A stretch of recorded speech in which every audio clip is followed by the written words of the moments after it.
Hey YouTube, it's GMB All, and we're playing RPGs.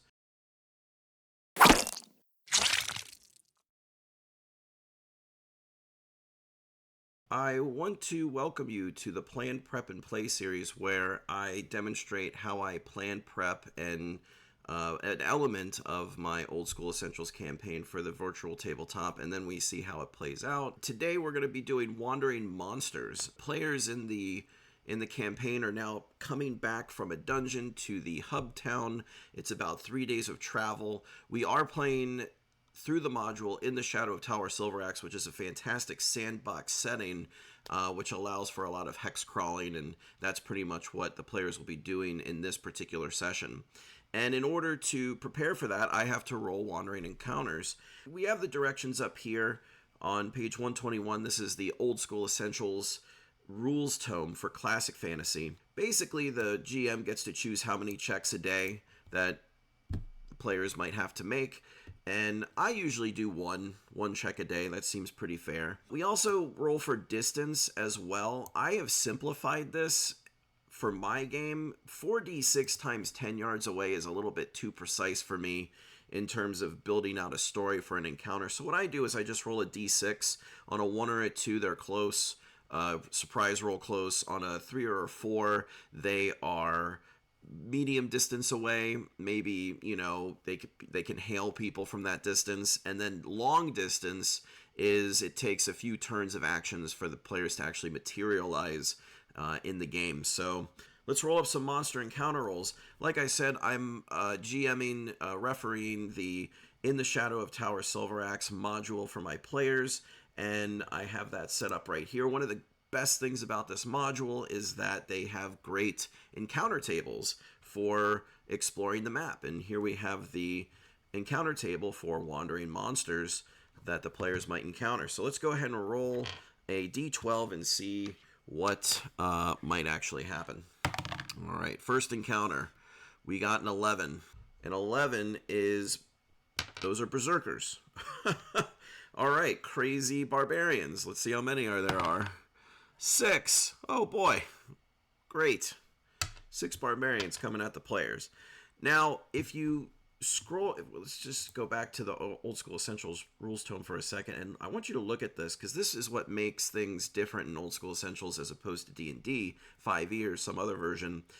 You have what is called monster reaction roll. And if a monster is intelligent, then what I typically do is roll on this to see how they respond to the players. They're not always aggressive, as you can see.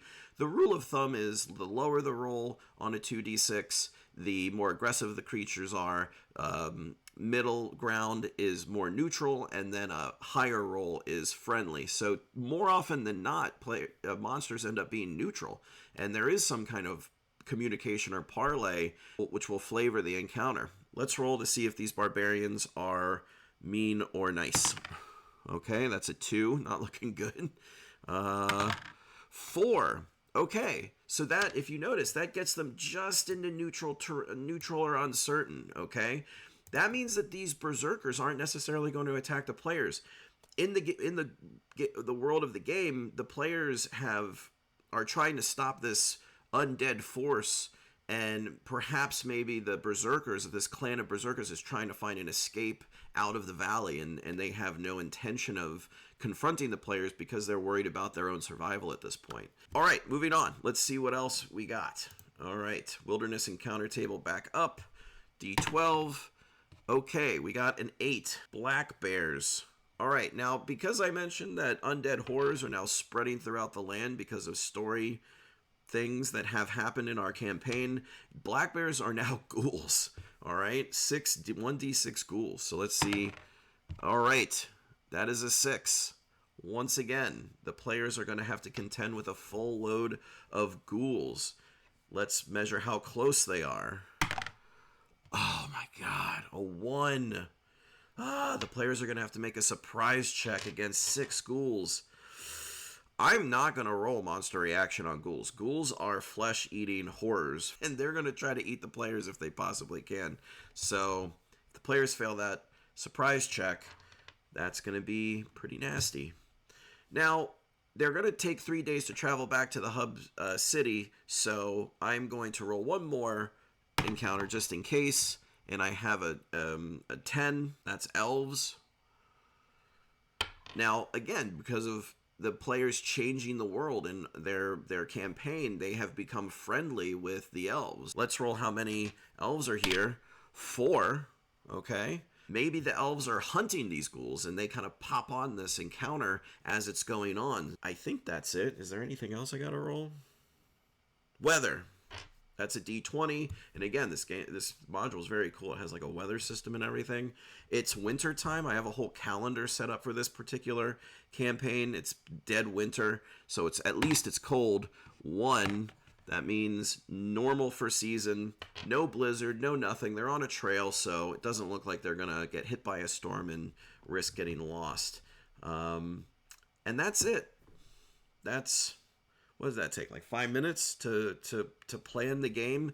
And I'm going to basically sit on all of this information, think about it for the next day or two, and then before the actual game, when I'm prepping, I'm going to start to bring that story element into the battle maps. And that will be the next part of this video, is actually prepping for the game. Hey everybody, welcome back. We are now into prep time. The game has been prepped, and I'm just going to explain to you what I did. I found this cool map for our Berserker encounter on the internets, and it's a neat cliff here, and that's because I want these two parties to come head to head. Remember, the Berserkers are scary barbarians, and I rolled them, their response to the players is neutral. So if the players don't do anything aggressive, if they don't agitate the Berserkers, maybe both parties can kind of get through this cliff together. I try to think of encounters as a reason why the enemies are there if they have intelligence, and I'm thinking that because the area is now infested with the undead, that they're trying to escape, and maybe that this is a exploratory party trying to find a shortcut through the mountains to bring the rest of the clan with to escape. So the players don't know that. They don't know that these guys are neutral. They'll know that they're scary. They fought them before, so we'll see how this goes. And now we have the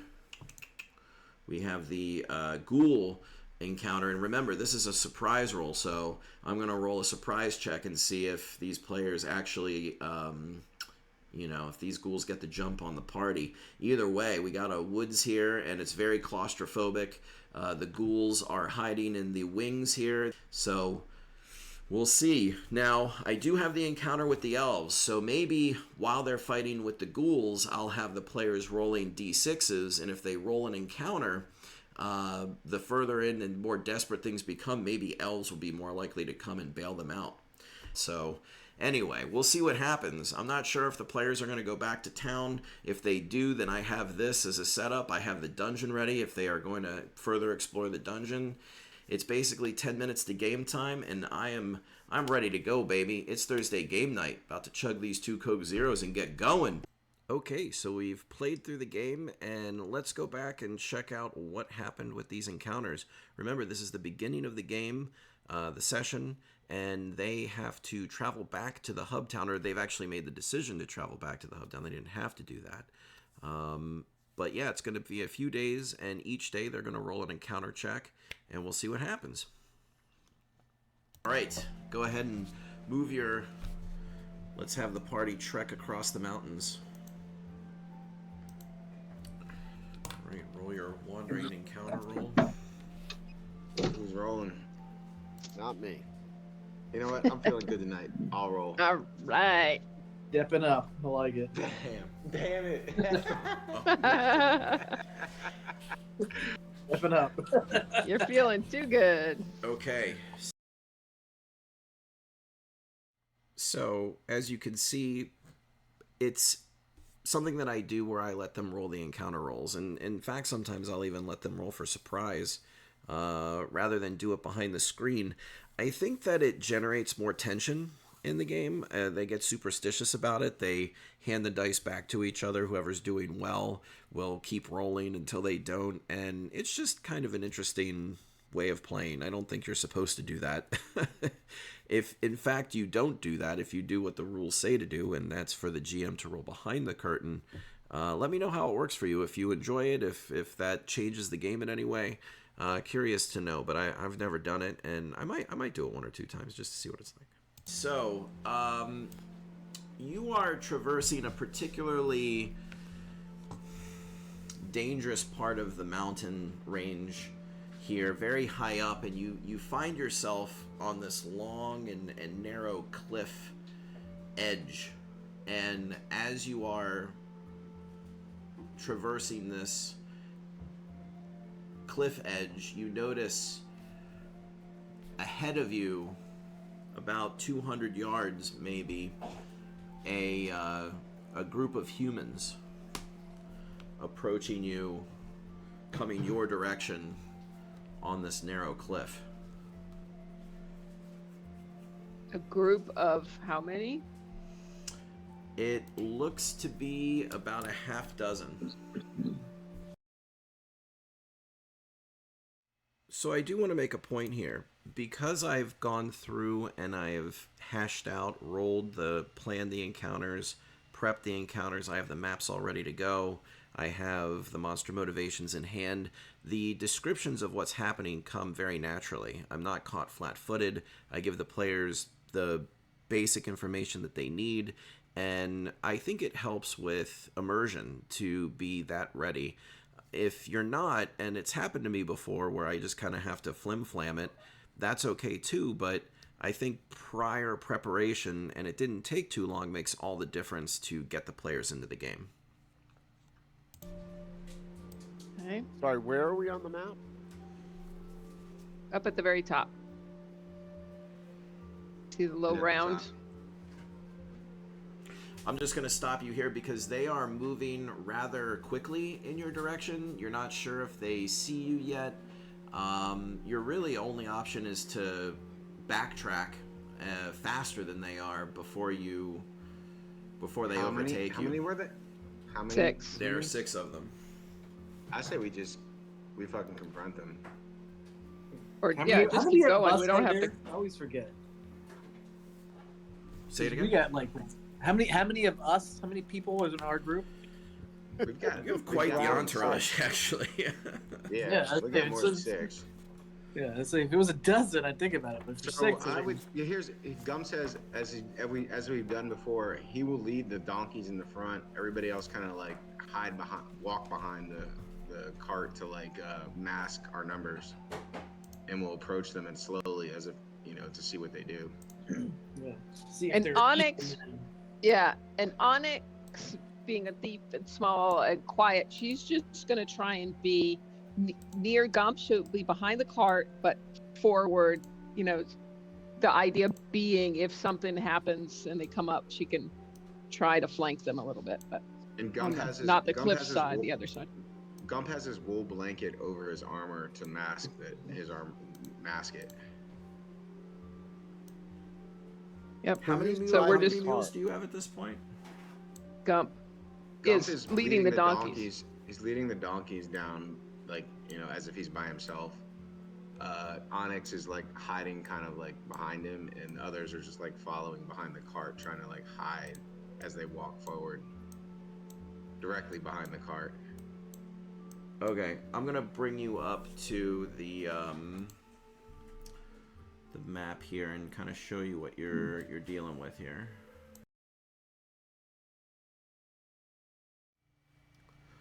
What I've done for this particular recording, and it was really more by accident because I just couldn't get the player vision set up on the right screen. So what I did was I recorded the GM view, and it's a little distracting because you see kind of what I'm doing behind the scenes. But I think it's also important if you're interested in running Roll20, a game on a virtual tabletop. It does require getting used to the controls. As the players are talking, I'm keeping an ear on what they're saying, but I'm also getting the board set up and transitioning to different game mats and things like that. So it can get pretty hairy, but I think it works if you essentially do it enough. Everybody see that? Yeah. Yeah, that looks about right. So Except for the the- donkeys would be out in front, so it'd be like this. But like, if we're on this little path, you can't see around any of the gray stuff. That's like big mountain stuff. Is that how that works? Yeah, I'd say that those are, cliffs. That's that that's are- headed Okay. the wrong way though. We were going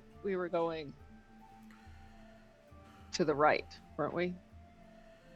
Yeah, I guess you I are mean- heading west to east, but And this Okay. doesn't really matter. we'll Right? just. Okay, that's fine.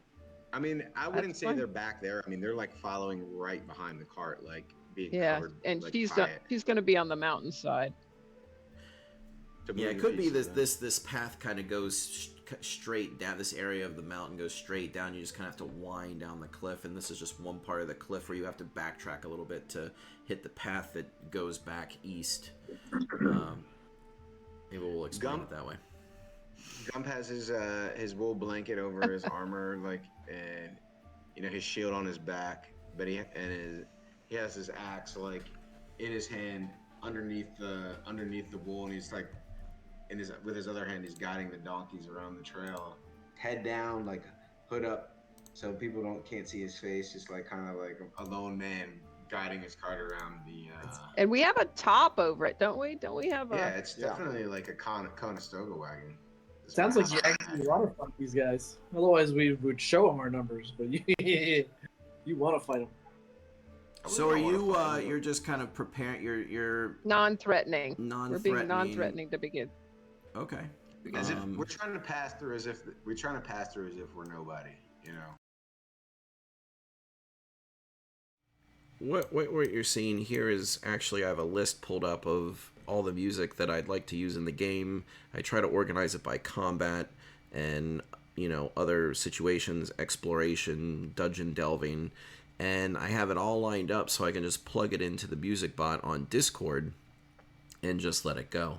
So that takes a little bit of prep work too, but it's worth it. I think the players really do enjoy having music being pumped into the game, and there are music bots that you can use on Discord that make it fairly easy, but it's just like one more thing that you have to worry about as an online GM. Gotcha. They can't see. I can't imagine they could see the people behind the cart, but Gump is like trying to play it off as he's by himself, guiding the cart around this like treacherous pass. With his fine boots that he owns. What are they? The wolf fur boots, worth 51 gold pieces. Very fine. His footing is sure. What is I don't remember the him rest buying of those the group boots. doing? You're just kind of holding position at this point. Well, we're moving, right? We're walking Yeah, forward. we're just Yeah. moving towards them. We didn't stop. Okay. They're just like imagine like if you imagine in Saving Private Ryan when the Nazis are running behind the tanks in the like final like battle scene. Yes. Gotcha. That's I love what, it. That's All right. what we're doing. Okay, so as you are moving, what the humans begin to take a little bit more shape, and you notice that they too are covered in furs, and they are at the moment unarmed, and they're kind of holding their arms ahead of their faces, trudging up the hill, trying to block the brisk, vicious mountain wind, and they are definitely scary looking barbarian types. And at this point, they stop. How far away are they? They're pretty far away. At this point they're just within, I would say, ranged attack. So are they more than 90 feet away? Because if they aren't, Gump is gonna use his mind reading helmet. They're getting in now. We're now into about just out of range of that, but you can start to pick things up if you start to concentrate. All right. So what Gump is gonna do is he's gonna like stop the cart, and he's gonna signal like behind him for everybody to stop, and he's just gonna wait till it gets into range, and he's gonna. When they do, he's gonna read whoever first comes into range's mind. He's no. Did he just shit himself? Is that what that Give was? him the Yeah. almost. Almost. It's been known to happen. Oh, you know, you guys, you know, you miss Gump Reed using his mind reading helmet. So I do have to stop here and say that in a dungeon they found a helm of telepathy, and it's fun what you can do with magic items to make them special for the group, and you can tell that Galio is enjoying his his helmet quite a bit. He enjoys role playing using it. I'll talk about that in another video, but. So your one eyeball is straining, almost popping out of its socket as you focus all of your intense mind reading energy on the lead. And these, you're not picking up actual language like common language. You're picking up more of a kind of a tribal language that you can't decipher, but what you are getting from it as the leader begins to see you is a sense more of worry and frustration rather than aggression. And at that moment, you do see him kind of hold his hand back to the rest of his entourage, and they all look up and notice you for the first time, and they kind of exchange glances and look at their leader, and he warily, tells them to move forward. And again, you get this sense of cautious resentment. So not necessarily, like I said, aggression. So Gump is he's gonna look up, and he's gonna behind his back, he's gonna like say, be ready, but like don't like expose yourselves yet. He's gonna hail with the other hand. Now, can I ask something before we move forward and do all this? Even if they were to pass us without fighting, could they walk by us? Is it as narrow as it seems here, or is this bigger? Yeah, I mean, all battle maps are, to some extent, abstractions of what I'm trying to go for. So I don't want us to think about this literally, that it's, obviously where there's a will, there's a way to get, past. Could we step off a path so that we're not even blocking the path so it's clear to them? Like make a show that you're giving way? Yeah. Yes. Okay, so that's a thought too if we decide to do that.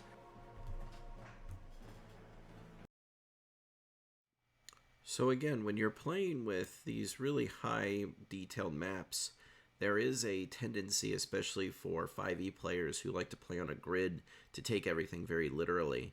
And that's not necessarily the case of a battle map in the way I play, or maybe even in old school Essentials. I like to keep it loose. It's basically just a representation of the area you're in, so we have something to work with. But I think that it should be a loose enough interpretation that players can make those kinds of questions, and that the GM can work with them as they begin to what's the word I'm looking for? They begin to engage with the surroundings. Would it be weird if we decided to let them pass us, if we accidentally brushed up to them very close and rubbed our bodies on theirs? Did Jagator already take his shirt off? Gump doesn't know what's going on, but he just has this as you can sense see, that these guys are he's glad he's not back there with Gregator. These guys look like they're at a Bills game. They already took their shirts off out here in the winter cold. Yeah. Gump is just gonna hail them, like hail. Yeah, maybe try to meet one of them in the middle and have a talk. He's going to acknowledge them so that they know that he sees them, and that he's not trying to like be dangerous. As you hail them, they approach a little closer.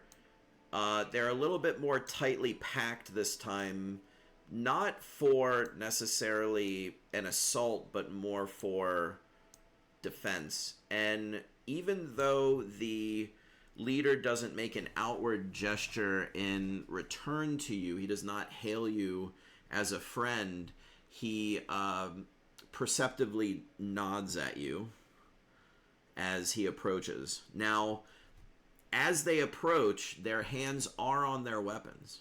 But again, if you're using your eyes kind of bugging out of your head here, and you're getting a more sense that at that hail, there's a tone of relief from the leader that you're zoning in on. Still hesitant, still cautious, mildly frustrated, but relief, maybe even hope. Gump is gonna stop using it. He's gonna stop. So that he doesn't scare him away. Exactly right. With his face. So I think that I might be giving them a little bit too much information here. I do want the intensity of the situation to continue. I don't want to let the players necessarily off the hook. I do want to present danger to them in this encounter, but I think that the players are doing all the right things, and I think as a GM you should reward them for doing that. He's using his magical item, he is listening to what I'm saying, and he's trying to make a peaceful gesture, so why not give him that information? Why not lean into the thing that the players are trying to do, which is exactly what this situation calls for. Yeah, okay. Hey, Gump is the only one that's getting steady ass this whole game, bro. All right. Okay. So is the move? I mean, what do you guys want to do here? Do you relay that message to Gump? How does the group respond? Because they are slowly trudging towards you. It's going to be maybe, I would say, 2 or 3 minutes before they are within charging distance. Can they hear if I yelled out? Could they hear what I said? It's awfully windy up here. We are in the windswept peaks of the mountain ranges, so it could be that your voice carries with the wind. It may not be. I say we approach with like half our group, like 6 people, and say, "Hey, we're not trying to fight. If we will step aside and let you. We'll step aside and let you pass. If you're okay with that." So Gump's gonna just step forward, and he's gonna be like, and he's gonna wait for them to approach. Yeah, let's step up a couple. Let's bring a couple guys up to 3 so we can talk to them, and then if they attack. So who's got good charisma? That's a good question. I don't know what my guys have. I feel like mine are bad. Gump's got an 11 or 11, I believe, which is not super high. But I don't think we have anyone that's really. Dude's got 11, and she's in a mood. So Onyx has 16. So I got a 7.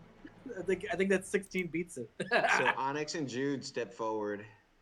Well, let's get some people with them in case they attack.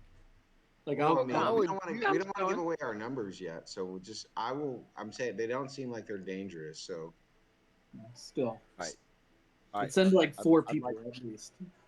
I got a plan. Jude says, "Listen up, Onyx. Onyx is yours, right, Heather?" Yep. All right. Yeah, Gump's already out there in front. So tells Onyx, "We're going out there. Be on alert. But you're the talker. I'm not going to talk. I'm your boss. Okay? You're out there to find out what you can about them. Don't volunteer any information about us, no matter what they ask. But be friendly, not too friendly. I'm your boss, and you're going to stand in front of me. But be nice. These are men. Be friendly. Just tell me you're escorting this caravan back to town." Okay. Yes, and let's see if we can get through this without a fight. I'm going to be watching, and just be ready. Okay. Are we going to come out a little bit further than that, or no? We're staying right here. What are you doing, Gump? Go. Okay. Gump's right here. So again, we have a rather intense role-playing segment coming up. okay? And this is a big pillar, I think, of old school essentials, primarily because players can die. If you look at my character death video, it happens quite frequently. So, engaging with the creatures and the characters and the NPCs in the world is, when the characters have an opportunity to do so, is a great idea. And you can see that there's a good amount of tension within the group. I mean, they're coaching each other and trying to think of a plan on how to approach this problem. And as a GM, I mean, I'm just loving it. You're just leaning back and just all the pieces are fitting together. And what, because you thought for 5 minutes about what to do before the game started? Pretty awesome. Here, he's out front. He's holding the donkeys so they don't pretending like these guys don't know. But it's around a who's back corner. there. Come on. I feel like you have to go up to 3. But... No, Gump's coming. Gump is up here. He's not like, we're not going all the way out there though. Yeah, we're gonna wait. We'll wait here. As you get closer to within speaking range, you're approaching these guys, and they are absolutely massive. So she'll just say, she's not going to smile. But she's going to say, whatever is common in this language. I don't know what it is. It's not going to be comrades, and it's not going to be friends. Whatever travelers. Hi, travelers. We're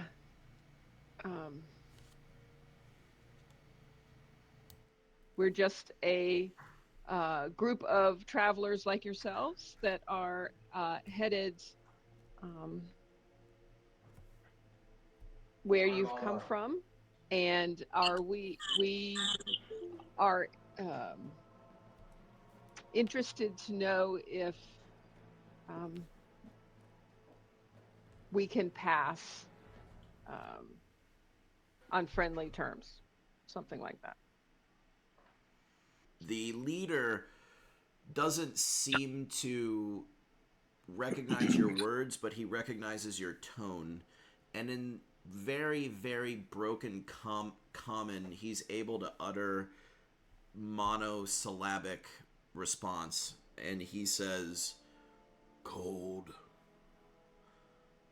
Look for escape." And then he points down into the valley where you're headed, and with great emphasis, looking into your eyes, says, "Demons need pass." Oh, shit. Demons what? Demons need to pass. They need to pass us because of demons. So I'm wondering if demons are in town. Or are we the demons? No. Are we I the think when baddies? they let out that thing, the town might not be there. How many people can we fit inside our caravan or our trail, Cart. whatever you want to call it? Not many. Well, I don't know. We fit- It's a cart. We'd have to look at the, there are very specific rules on weight. No, not to carry them, just to get out of the wind and have a polite conversation. I don't think they're in the mood for polite conversation. Does anyone have a blanket? He's So- interested in you don't getting think they by wanna you get out as of the quickly wind? as possible. I don't think there's anything wrong with sort of giving them meta information to move things around, to continue to move things forward.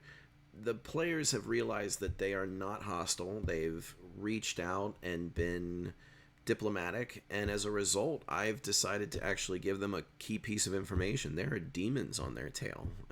Be wary, okay? And indeed, the next encounter will be with ghouls if they roll one. So that's valuable, and I think that's how NPC interactions should work in a game of D&D. They should matter. In this case, the players were, like I said, diplomatic, and they not only avoided conflict, but they also received a little bit of information too. So that's great. I think that's cool, and that's how I roll. Yeah. So she asks about the town. and she just says, yeah, okay, demons in town? Question mark. He thinks about the word town for a minute Oh, and looks back and looks at the others for recognition. And he looks back at you, and he's starting to get a little frustrated. Like, he's not a talker. Yeah. What he uttered to you was pretty much the best that he could muster, and really the kindest thing he could probably show you. And again, he kind of gently makes a hand motion to you to just kind of like move aside. Yeah. Okay. So I relay that back to everybody. Let's let them pass. They're not gonna harm us. Let's let them pass. But he did say there were demons back there, so I don't know if we want to continue. I mean, what else? What other option do we have? I don't know. So just to clarify, so you move aside, and they very briskly, very agilely, with not more than a foot of slippery rock, snow-covered rock, are able to pass by your party. Let's continue on your way. They soon enough they are beyond you, climbing the steep northern range, and you are now left to the howling winds. Eat your rations. So yeah, I think that worked out rather well for them, and I think it worked out well for them because they read the situation correctly and made the right choices. I think it was a tense encounter. It could have gone south had there been a hothead in the group, or had someone not taken the danger seriously. And all in all, I think it was a really fun random encounter. And that's what can happen with the dice. The dice tell the story, or the dice set things up for you. You kind of build a story, weave a story in there, or rather motivations for the enemies. And then present it to the characters, and then let them play with the scenario. I think it's important to also provide a physical space, obviously, in case things go sideways. Obviously, putting them on a cliff edge made a big difference. If this were a pathway with trees and rocks, maybe it would have gone a different way. But like I said, if you plan using the dice, using the wilderness encounter checks, if you have a really good module that you like to build out and fluff a little bit, like in the Shadow of Tower Silveraxe, and you have really good players who respond empathetically and intellectually to what you're trying, the information that you're giving them, then you have, I think, what is a kind of a positive, feel-good moment in the game. So yeah, that's it for me. I think what I'm going to do is show the other encounter in another video, because this video is running a little bit long. So we'll just have the encounter with the ghouls, and they do run into the ghouls next time. That'll be the next video that I post. So yeah, anyway, it's nighttime here. I'm exhausted, but I love this D&D stuff. Could do it all night, all day. Anyway, what do I say here? Goodbye. See you later. Have a terrific day or night. Keep on rolling. Keep on rolling, everybody. Just keep on rolling. I'll see you next time.